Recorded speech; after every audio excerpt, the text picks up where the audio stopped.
السلام عليكم ورحمة الله وبركاته. بسم الله الرحمن الرحيم.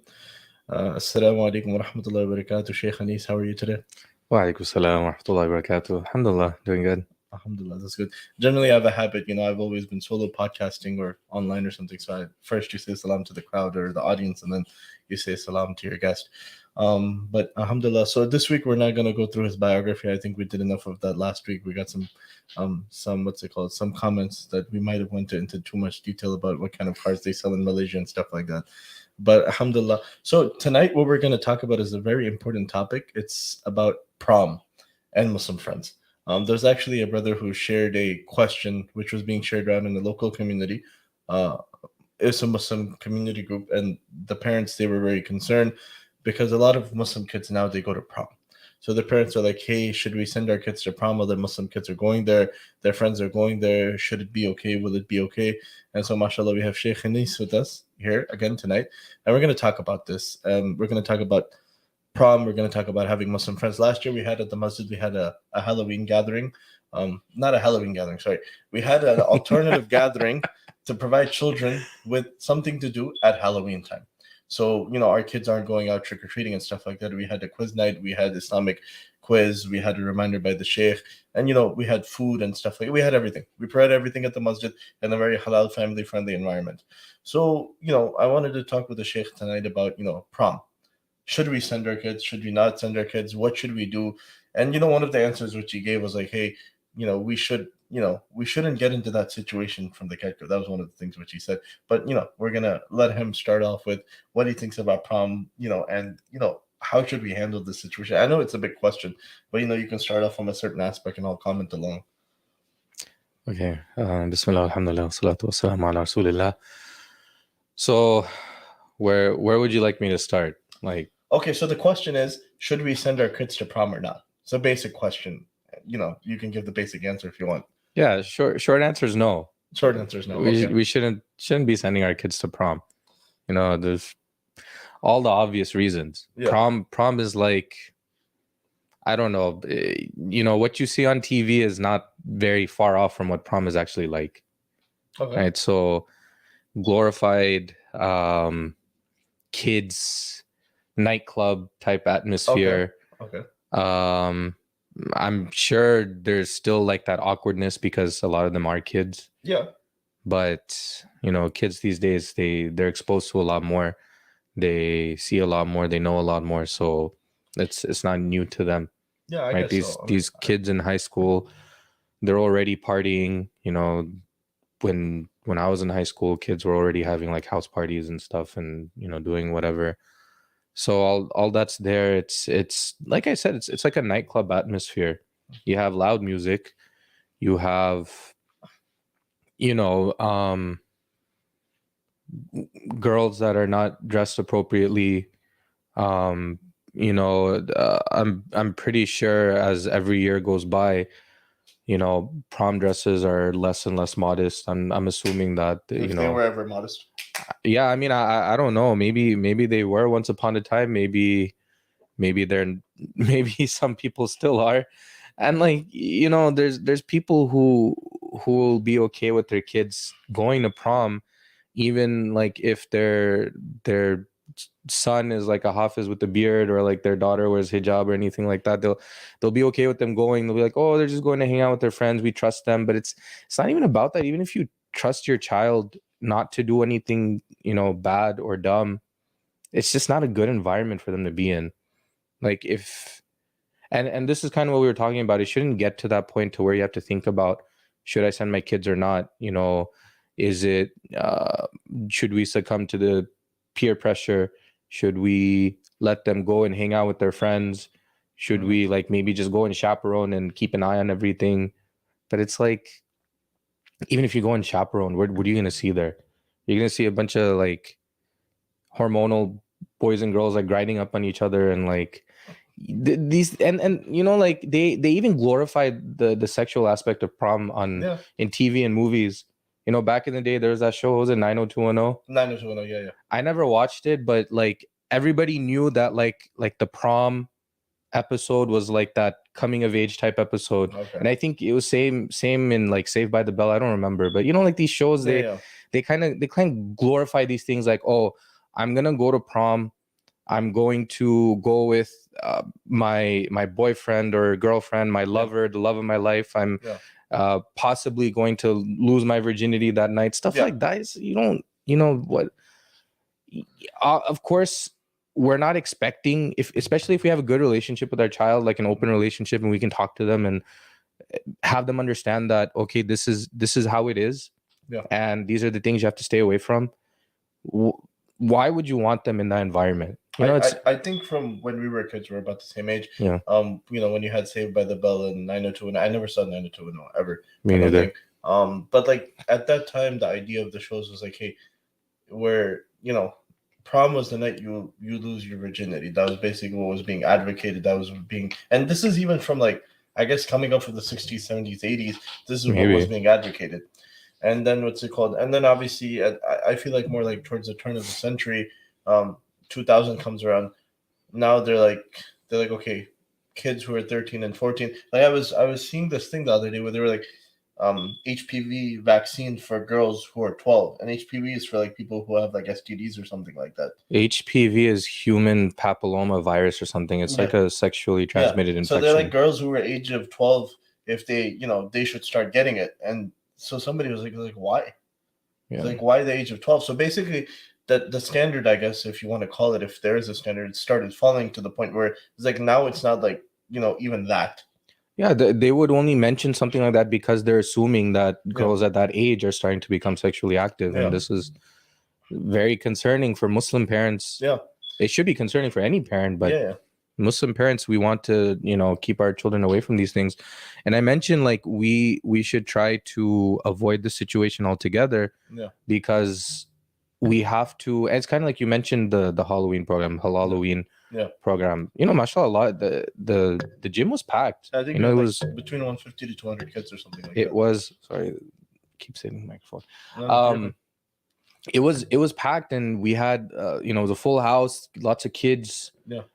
And it was to provide an alternative so our kids aren't out there trick-or-treating, so that they have something to do, something fun, so that they don't feel left out, you know. And you have to kind of bring that out more, where you provide different avenues for your kids to have fun, to be in an Islamic environment, to be around other like-minded people, right? Or even to bring in people that probably wouldn't even think about it. You don't even have to be like-minded, but you can explain to someone like, hey, this isn't the best thing for your kid to do. It may look like fun, and it may be all fun and games, but Islamically, it's better to stay away from this stuff. You know, Halloween has all its like, you know, satanic imagery and all that other stuff. And ultimately, at the end of the day, to be honest, it's like Halloween isn't just trick-or-treating, because that's only the kid portion of Halloween. Then you have Halloween parties, Halloween ragers, and things like that. Oh yeah, as you get older, it gets worse. As you get older, it gets worse, where people are dressing up in inappropriate costumes and stuff like that and going to parties, and they're out till like 2, 3, 4 a.m. partying, and nothing good happens, you know, after 12. Nothing good happens after 12. That's, you know, I think the saying is nothing good ever happens after 2 a.m. No, what's it called? Yeah. So what's it called? But even 12. If it's after 12, you're not, you know, you're not praying tahajjud with a whole bunch of non-Muslims. You know. And I mean, you've mentioned this before, like when you had your food truck. You saw all sorts of things because you were posted up downtown. Yeah, man, it was pretty bad. Like we only did one Halloween. By the next Halloween, we were out of the food truck business. We were so tired of it. It was such a tiring and exhausting business, you know, physically, spiritually, in all aspects, because the amount of Muslims we'd see who were struggling or suffering, it was tough. And you know, so one of the things is, you want to fix that? Or you got it? Yeah, I don't know. So one of the things is, you know, coming from the Muslim perspective, it's okay. Is it stuck or is it moving? No, it's moving. Okay. Hold on a second.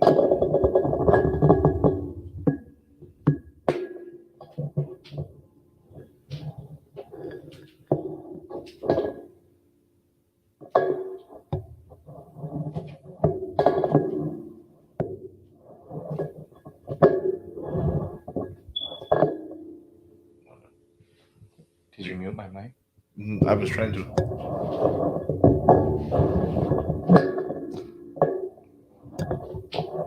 Yeah, so We're suffering some not technical difficulties. Mike's getting a little loose. What's it called? it's coming off. So what's it called? So like this individual who's commented, they're like lots of non-Muslim kids are awkward, never get any action, things like that.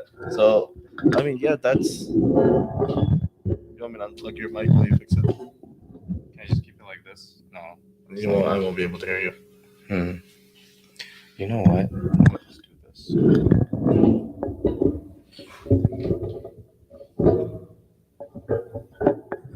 Is there a way for this to come off? Yeah. Like I can just hold the mic. I don't mind You just want to? holding it. Okay. Yeah. That's fine.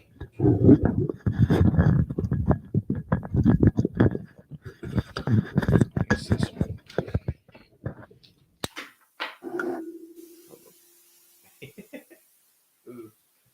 Technical difficulties. Yeah. Yeah, I'll just hold it. I don't care. We have 3 people watching us. I I'm messing with the mic. I guess the chair option is better. There you go. We'll figure something else out. So. There you go. Okay. Yeah. There you go. Are you good now? Yeah, I'm good. Gotcha. I'm I'm good. gonna take out So like 2 minutes of playtime. can you edit that out? I can edit that out. Not on the video, Okay. on the audio though. Yeah. But what's it called? So we were talking about the aspects of all of these partying things. Like as you move along, they continually get or gradually Mm-hmm. get worse. You know, whether it's prom, whether it's Halloween, New Year's Eve, things like that. Like a lot of people, they want to go out on New Year's Eve. Muslim people even, they go, we want to see this, we want to see that, and they want to go to parties and stuff. It was like nothing good is coming from these parties. It's like that's at the end of the day that nothing good is coming, nothing Yeah. beneficial is coming, even for society.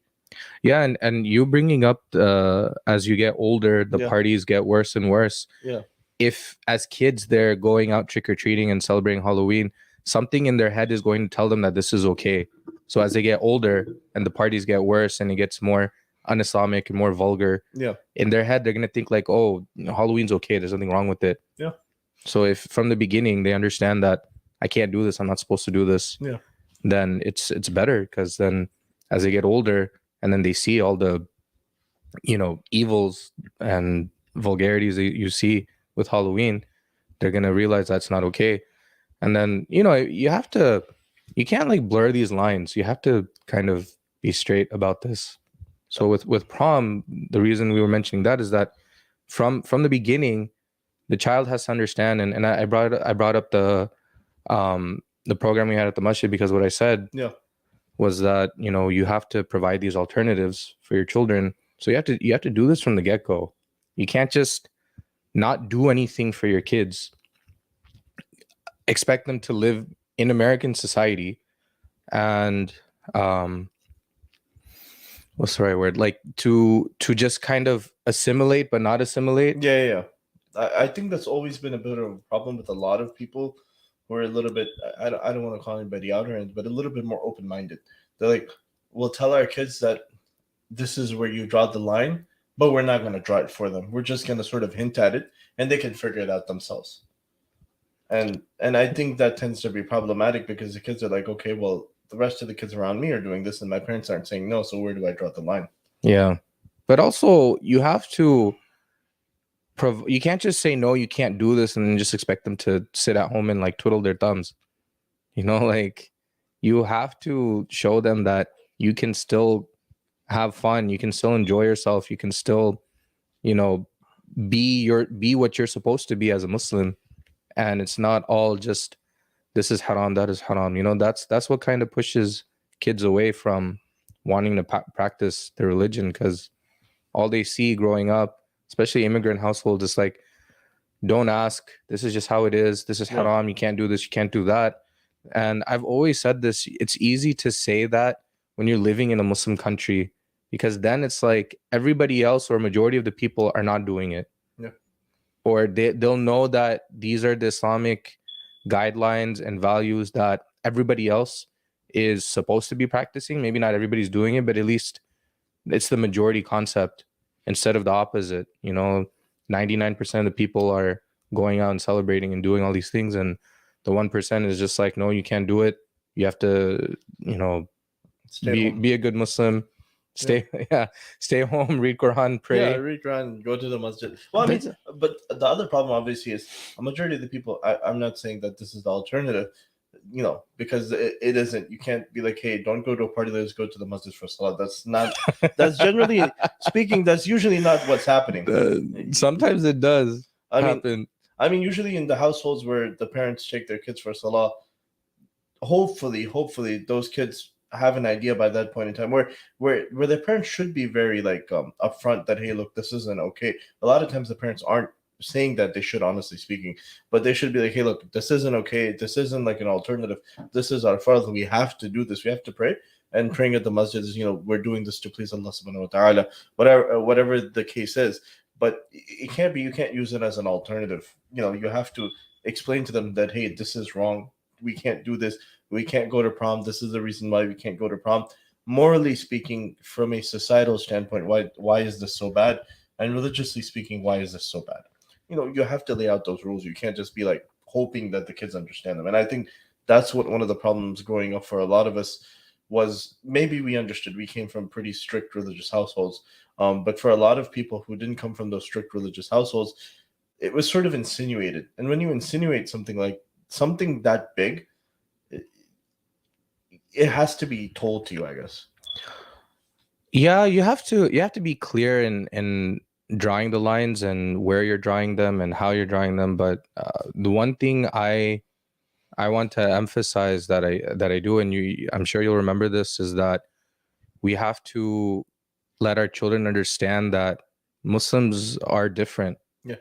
And the way we live our lives is different than the rest of the world. Yeah. You're not going to find a lot of people here in America that are going to share the same core values and morals and ethics that Muslims are supposed to follow. Yeah, that's right. So you have an issue today where it's like the opposite, where everybody's just trying to fit in with American society, but it's like we failed to filter out all the aspects of living in America with your Islamic filter. Yeah. And I sent you the back portion of what Sheikh Abdul Majid Iltaf was saying, the one where he was talking about the luta. I don't know if you watched that. It was like a 16-minute clip. Okay. But what's it called? But the whole clip, I was watching it earlier today, where he was talking about, like, look, Deen, we really need to study Aqidah, and we need to get other people to study Aqidah. Like, everybody, Dawam needs to study Aqidah. He's like, because we're really falling behind. He's like, because we think following Islam, and he was like, he's obviously he's from England. He's very religious. He's very learned. His background is very interesting. His father is, I think, Kashmiri Punjabi from Pakistan, and his mother was British convert. Okay. And so his whole mother's side is not Muslim. So whenever he tells this story, it's very interesting about the things that he went through. Like he because he has a beard and he wears a thobe and everything, he looks very desi and he can speak very good Punjabi and stuff. But like he told the story one time where he's walking his sister home from school and he's wearing a thobe and everything, and his sister looks white, he wasn't wearing a hijab, and people are criticizing him. And she was younger. She wasn't even that old. She was like 8 or something like that. They're like, oh, look at him. He's becoming a Maulvi and he's walking around with white girls and stuff like that. And, it's just really embarrassing that the kind of things people do. He's like, because people think, and he's very, very upfront about it. He's like, just because the sister, auntie is wearing a dupatta on her head, or an uncle has a tasbih and he's wearing a topi and he's praying 5 times a day. He's like, like what we said last week. He's like, people think that this is what Islam is and this is all that is. He's like, no. He's like, Islam goes deeper than that. He's like, he's like, just because somebody has a Muslim name and they have a tasbih inside of their car, they think they're Muslim and that's Muslim enough. He's like, they don't know anything beyond that. They don't know where to draw the line or anything like that. He's like, people think just because you have a lota in your house, you're a practicing Muslim. He's like, my nani uses a lota. She's not even Muslim. He's like, because she said this is the ultimate level of cleanliness. And this is what he's saying. It's a very good clip, honestly speaking. And he's like, even beyond that, he's like, I feel sorry for the people who haven't used a lota before. He's like, you're so miskin.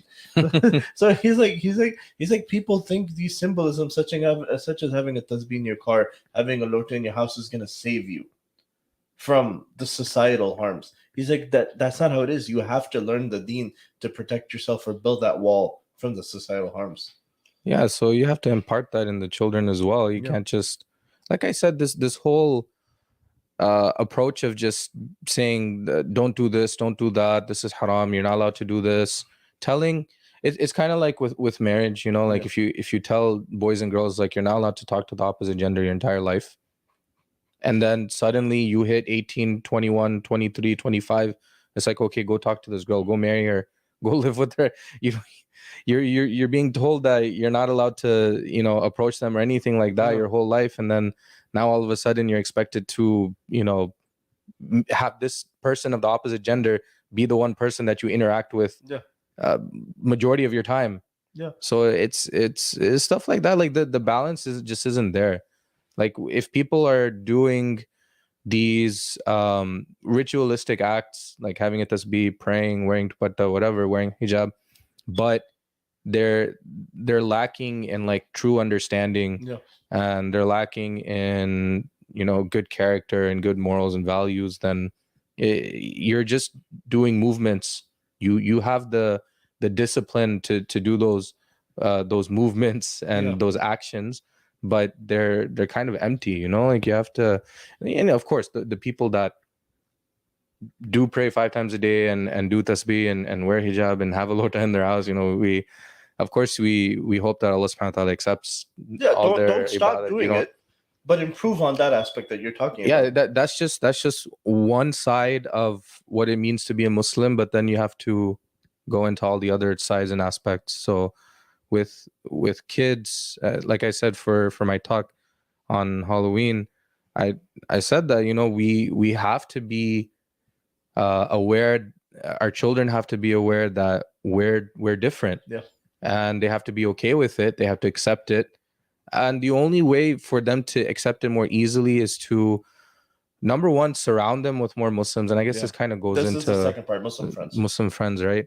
You have to build that community for them. You have to build that social circle for them.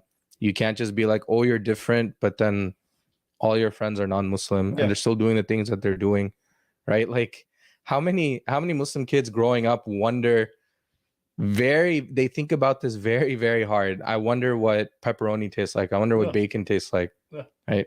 Well, that was for us growing up because halal bacon and halal pepperoni wasn't yeah. It as wasn't around. available. Yeah, Yeah, yeah. it wasn't around. I think maybe I was like 13, 14. This first time in Charlotte where we started getting that stuff. Yeah, and then like even for the Zabia crowd, you know, I'm sure like their kids are wondering, oh, I wonder what KFC tastes like. I wonder Yeah, what, you know, McDonald's tastes like, Burger King, all these things, you know, like alhamdulillah, now there's so many halal options that you don't really have to wonder too much, but yeah, you still wonder these things. And it's only because you're seeing all the kids around you, you know, partaking in certain things, right? You grow up and you see how crazy they get for Christmas, and then yeah, you kind of feel in your heart like, oh, I wish I could feel that. yeah, You see them going out trick or treating for Halloween. Oh, I wish I could feel that. You know, when you become a teenager and when you're in high school and you want to go to prom, and you see guys and girls getting together, having fun, engaging in, you know, promiscuity and stuff like that, you feel it in your heart like, I wonder what that feels like. I want to yeah, do it too. So if you're not providing the alternative and you're not building that, you know, crowd for your child to kind of thrive in as a Muslim, then you can't really expect for them to, you know, like not go, not want to attend, not, you know, come out of that phase in life kind of unharmed, I guess, for lack yeah, of yeah. better words. Like you want to make sure, as if you as parents, if your priority is for your kids to grow up to be good Muslims, then you have to provide the environment for them to grow up as good Muslims, right? I'm not saying like pack your bags up and go move to a Muslim No, country. there, in our communities, there needs to be sort of like a movement, or there needs to be Islamville. Islamville, or some sort of a community built out where it's, but the thing about it, Alhamdulillah, the brothers in Islamabad, they're doing a good job. But obviously, it's not easily sustainable Hmm. because everybody else wants to live in the city, and you tell your kids, "Here, we're going to live out here because it's a good environment." It becomes difficult. It's that whole thing where, like, even people in Pakistan, for example, they live in the village. They always dream of going to the city, and it's one of those things. There was a guy who went, and I saw a video recently, and I sent it to Farouk, and Farouk recently went to Maldives, and this guy made a video. Some Instagram or something, and he's like, oh, Maldives is like so bad. He's like, all you can do there is you go to an island, you fly to an island for 2 to 3 days, and all you do is you sit there and you look at the water for 3 days. He's like, oh, is the water going to do something special? Is it going to jump out at you or something like that?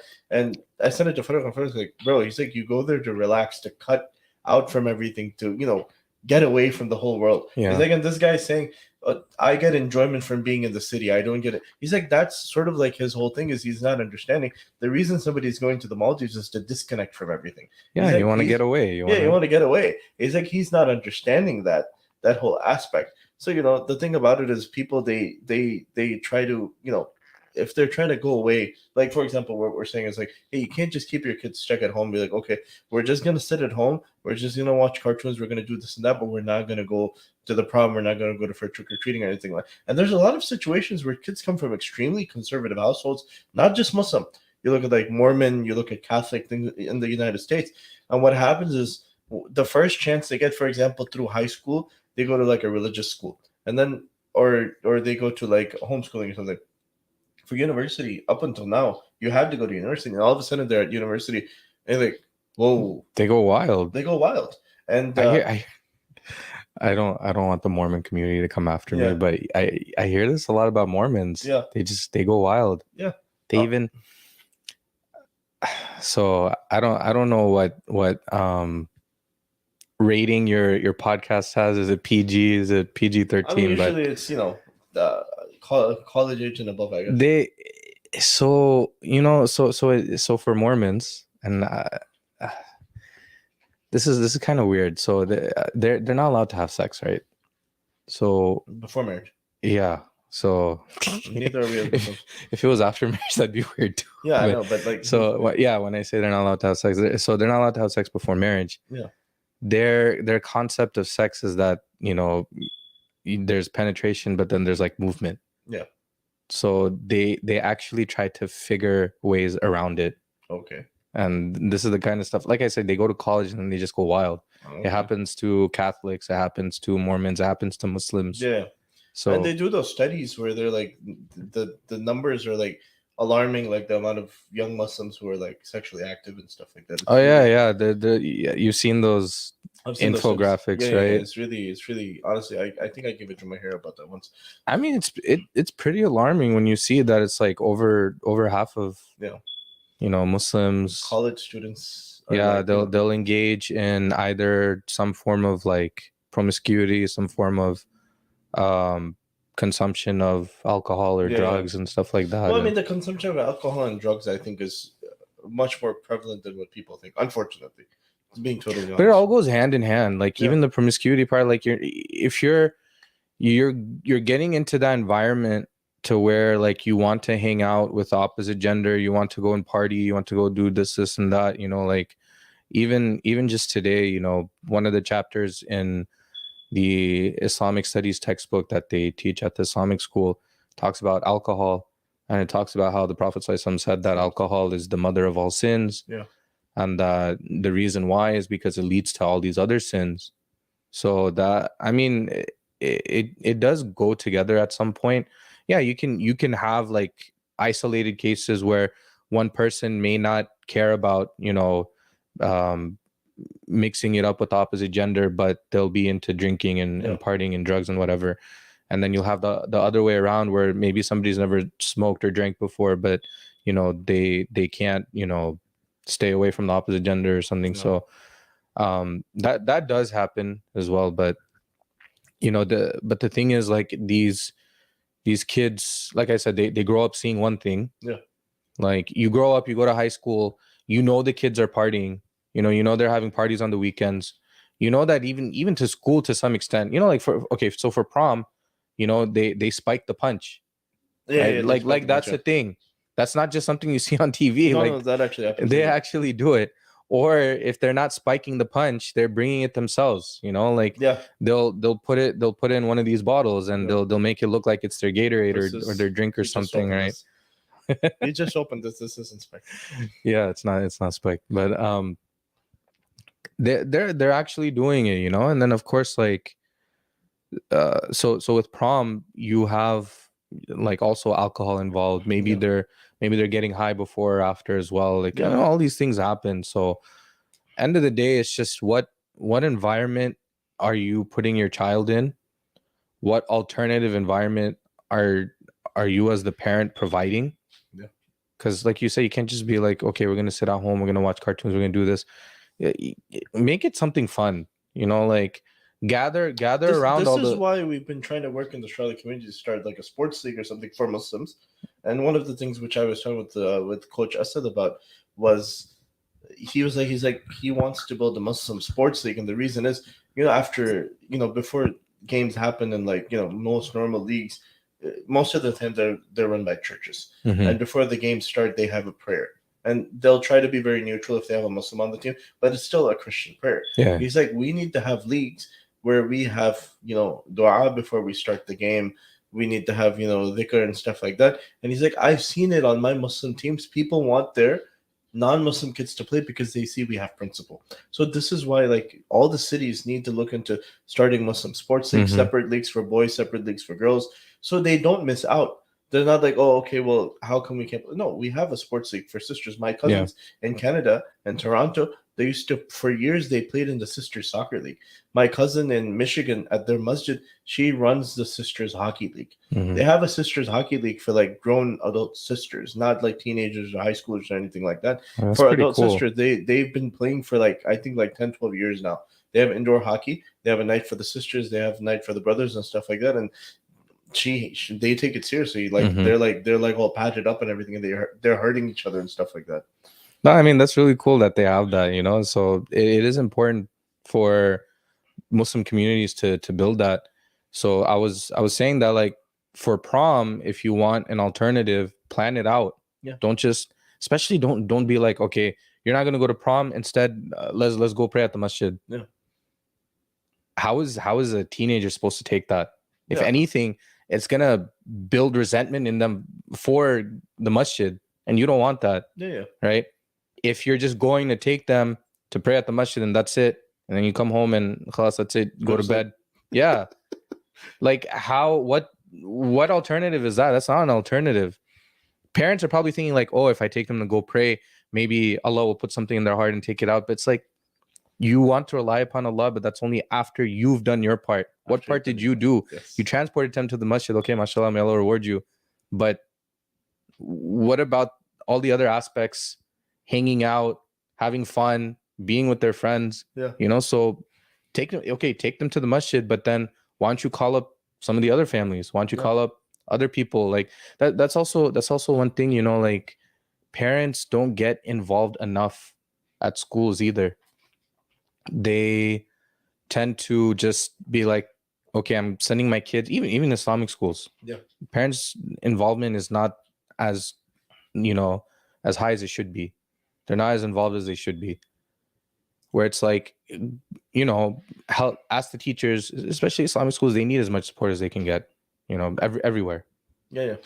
So, ask your teacher, do you need anything? Do you need help with anything? Do you need supplies? Whatever. Or get involved and be like, hey, like, can we plan some activities? Can we do this? Can we do that? Like, see what they're thinking, what they can do, because they're very limited in what they can do, right? Resources wise. But okay, forget Islamic schools. Now going to like regular public schools. Nobody's saying like you have to be on the PTO. Nobody's saying you have to do this and that.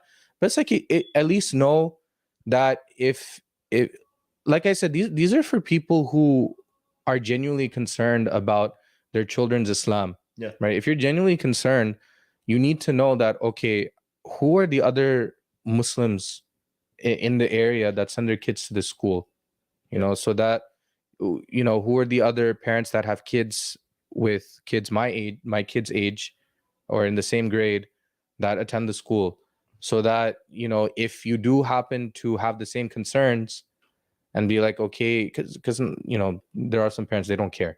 Yeah. Okay, yeah, go ahead, go have fun.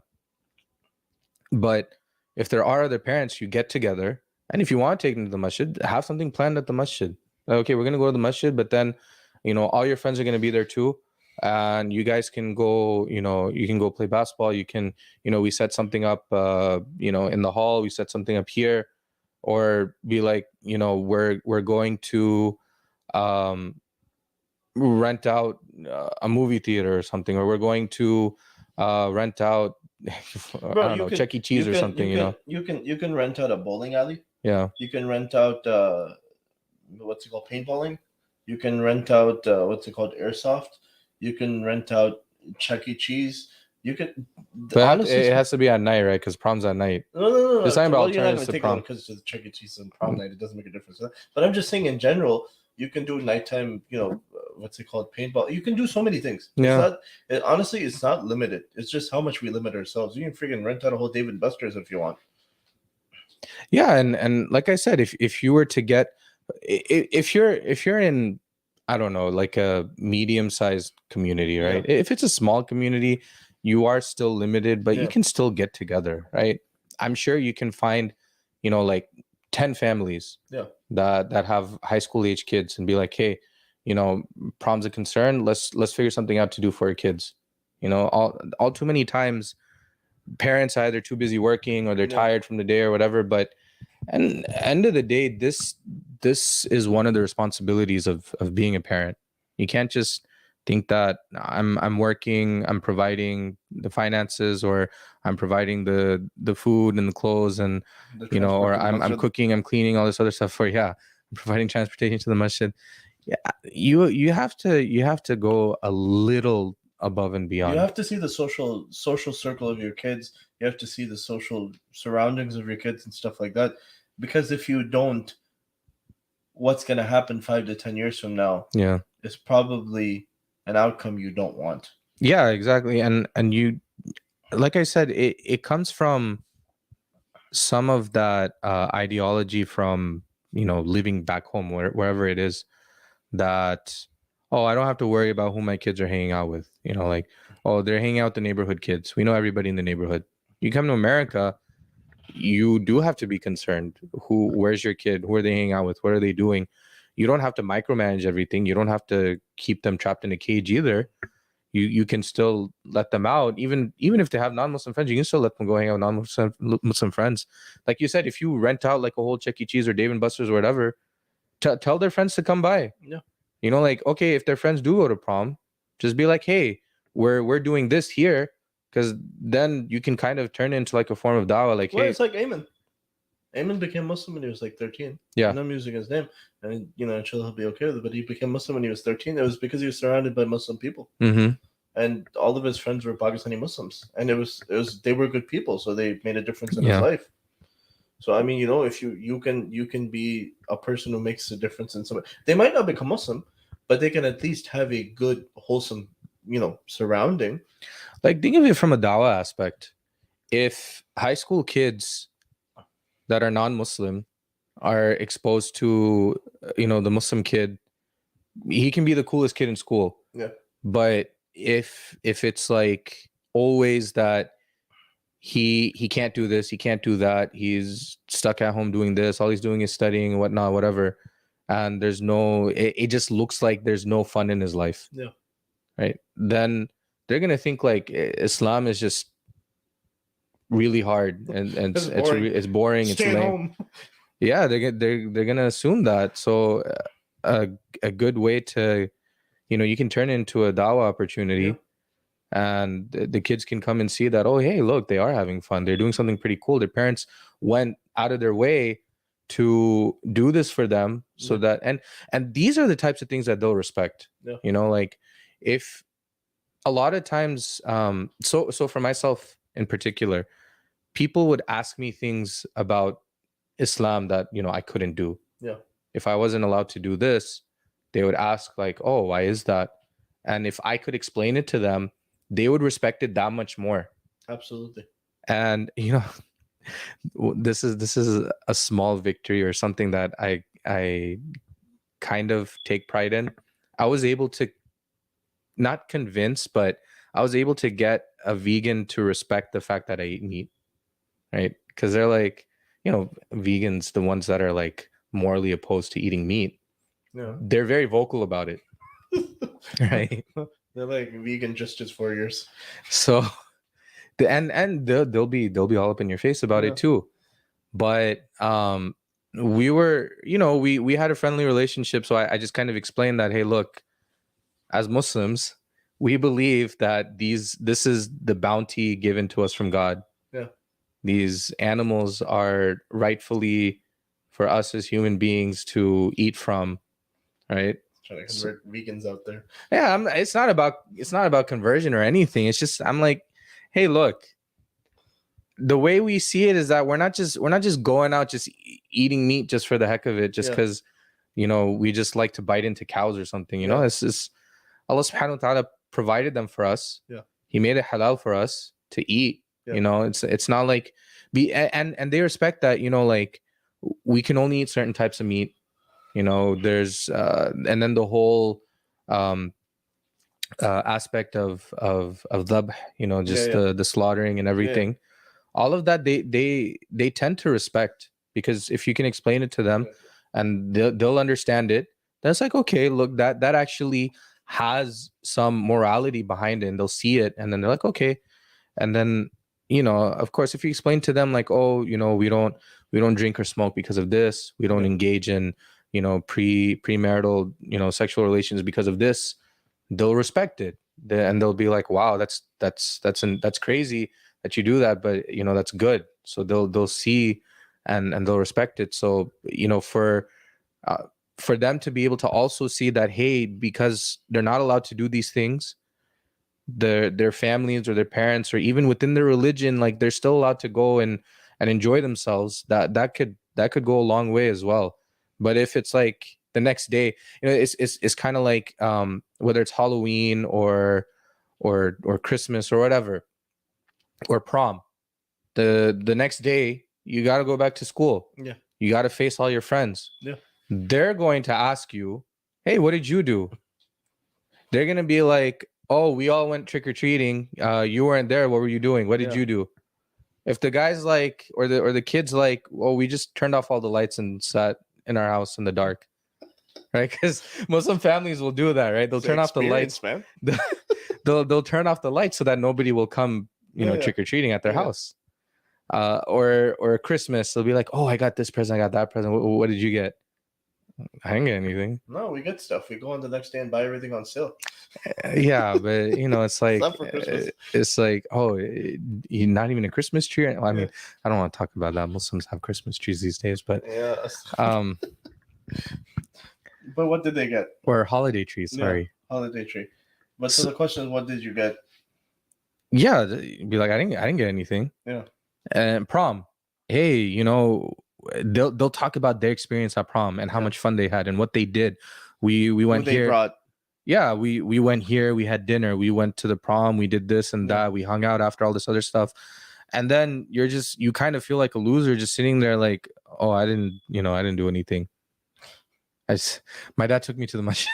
My dad took me to the masjid. But no, I'm not saying this from personal experience or anything. But it's like, if that were to happen, that just, it sounds and feels really lame. Yeah. As a kid, especially as a teenager, you're just, if you could come back to school the next day and be like, hey, we had this program at our masjid and like there was like 300 kids there and we had lots of fun and we had food and we played and we got lots of candy, they'll be like, oh wow, that's pretty cool. Yeah. And especially for kids, like kids. For older kids, maybe it's not as fun, but you gotta find something for them. Instead of Christmas, they can be like, oh, for Eid, I got all this stuff. Yeah. I got money, I got gifts, and we have 2 of them, right? Another one, I got a goat head. Some people like goat heads. Yeah. They'll eat it, all the. So yeah, providing that alternative is and important in all aspects, whether it's prom, whether it's friends, everything. We need to have those halal alternatives, and they need to be fun. They just can't be alternatives for past purposes. They have to be real. Yeah, time pass, to use that term, that just seems to be the goal of what some parents will do. Let's just try to get them to time pass so that they don't think about it, but then that's just, it doesn't work. Yeah, it doesn't work, man. That's like putting a band-aid on a open wound, you know. It's not. Not a giant open wound. Yeah, it's not gonna help. Yeah, but inshallah, we'll wrap up within the next 4 minutes. Yeah. But what's it called? Any final thoughts? So just to kind of wrap up, you know, like it's not just prom. Yeah. Just any situation in which you have to draw the line that no, this is something as Muslims we shouldn't partake in. Yeah. It's not enough to just say that. Yeah. Even if you sit there and explain it to your child, hey, you know, we're Muslims, we believe in this, we don't believe in doing this, we don't take in these things. The environment that is at those places or whatever those things are, Halloween, Christmas, prom, you know, it's not okay. And we have to stay away from it. That is good. That's a good. That's like the first step. Yeah. But you have to do more as parents. You can't just be like no, right?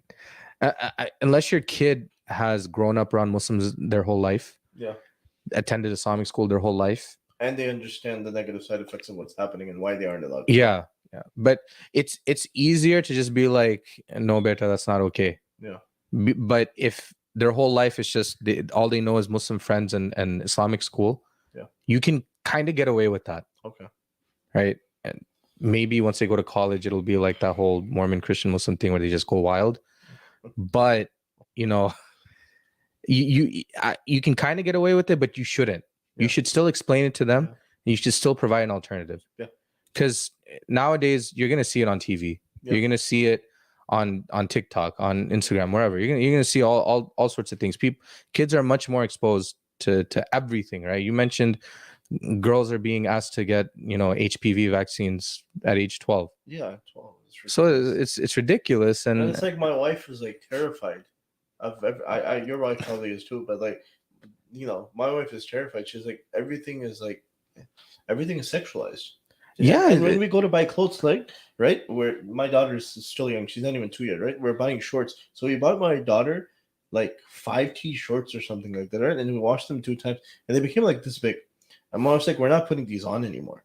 Like, she's like, I don't know how a kid who's like 5T, you know, toddler, 4 or 5 years of age, how are they wearing these tiny shorts? It's like everything is super hyper sexualized, even the clothing. Yeah, you couldn't. There was a point where we couldn't find anything for my daughter because it's all like crop tops. Yeah, yeah. It's just it's crazy. Your daughter's just gonna be walking around in a kurta everywhere. Then. So I don't know. I mean, alhamdulillah, like sometimes she'll want to wear an abaya and stuff, but I mean, it's she's still fairly young. Yeah. Yeah, you just, like I said, you have to, and I know we have to go, but you have to initiate conversation, but then also provide alternatives and create an environment in which they feel good about themselves. Yeah. You know, and if the kids grow up with that, and one thing that we didn't really say explicitly is that you can't just wait until it's prom night. Yeah. And just be like, no, you can't do this. Yeah. You have to build up that trust and that foundation that the child will know that if my parents tell me I can't do something, then at least I know that I'll have something else to do, or I'll be able to do this, I'll be able to do that, right? We as parents have to understand that it's really not enough to just say no to your kids. Yeah, absolutely. Chalo, jazakallah khair for your time once again. Yeah. Inshallah, we'll put out some good clips for everybody so they can watch them, and hopefully cut out that bit where the microphone was dangling around. Jazakallah khair, Sheikh Anis, inshallah. Inshallah, next week we'll try to follow up again and talk about another topic. Jazakallah khair. Assalamu alaikum wa rahmatullahi wa barakatuh.